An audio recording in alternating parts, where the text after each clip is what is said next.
The latest news, updates, and more from the world of health and medicine. This is Medical Minutes, brought to you by Community Health Network. May is Women's Health Month. It is a great time for women over the age of 35 to take a closer look at their diet and nutrition.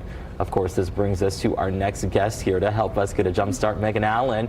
Not only is she a friend to Daybreak, but she is a dietitian with Community Health Network. Good to see you, Megan. Yes, thank you so much for having me this morning. Of course. Great to see you again. First off, let's start with the basics. You've got some foods here for us.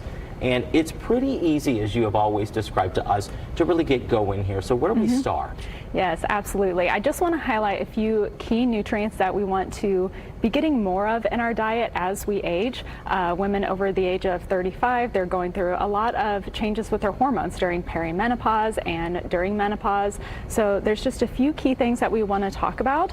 The first one is getting enough protein. This is really important for the health of our muscles, for helping us stay full and satisfied, and for keeping our blood sugar steady so we have good sustained energy during the day. When it comes to women making those necessary changes, what are things that you typically need to look out for, and are there any specifics? Yeah, absolutely. So the protein and the fiber-rich foods we definitely want to get more of in our diet because as we age, the risk for chronic conditions such as diabetes and heart disease really start to increase. So these are nutrients that are going to be protective of our muscles, our blood sugars, our heart health, and then we do want to be cautious of added sugars in our diet because that can be detrimental for our health.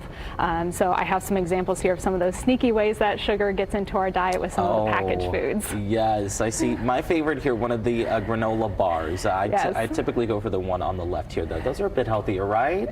They can have a little extra fiber in them, but we do got to be cautious with the added sugar. This is when it comes to added sugars, we are not trying to completely avoid it. It is an enjoyable and delicious part of life. It is fun. I'm sure a lot of us had a little bit more sugar over the holiday weekend than what we would normally have, myself included.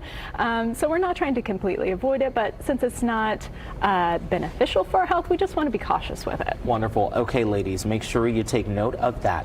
Let's talk about what you just mentioned, those added sugars in diabetes. So I see strawberries and are those blueberries that I see there as well? Yes. Okay.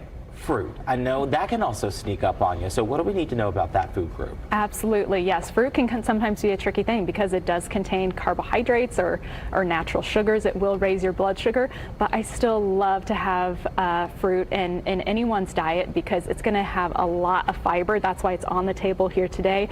Wonderful source of fiber to help keep your blood sugar steady, to give you sustained energy, protect your heart. So I want you to have carbohydrates in your body, in your diet that also benefit your body, and fruit's a great example of that. Now, of course, moms are always on the go, and of course our wives are as well. So give us some tips for the ladies at home who are always on the go and need those quick meals that can, you know, sustain them without adding to the troubles you're mentioning. Yes, absolutely. So there are certainly some bars that are lower in added sugar, higher in protein and fiber. Those are great choices. But even something simple like a quick peanut butter sandwich on whole grain bread. Berries are very portable. A banana. Even, you know, going over here with some of the other protein sources like Greek yogurt. Yeah, a quick Greek yogurt, container of cottage cheese. Those come in, you know, single serving containers, or even you know, talking about the beans here, great protein and fiber source. You could do some baby carrots in a little individual container of hummus for that protein source. True. I also think about things that you can get on the go a la carte, and beans at Chipotle. You could easily put it in one of those little snack containers. Absolutely love that. And go right on the go. Yeah, I love that. Yeah, we can find some great options at restaurants nowadays too. Wonderful. Well, Megan, great tips here.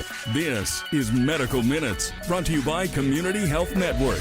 Learn more and get more with Wish TV. Online at wishtv.com, and when you follow Wish TV on Facebook, be sure to check out more great podcasts from the All Indiana Podcast Network now. Now at allindianapodcastnetwork.com.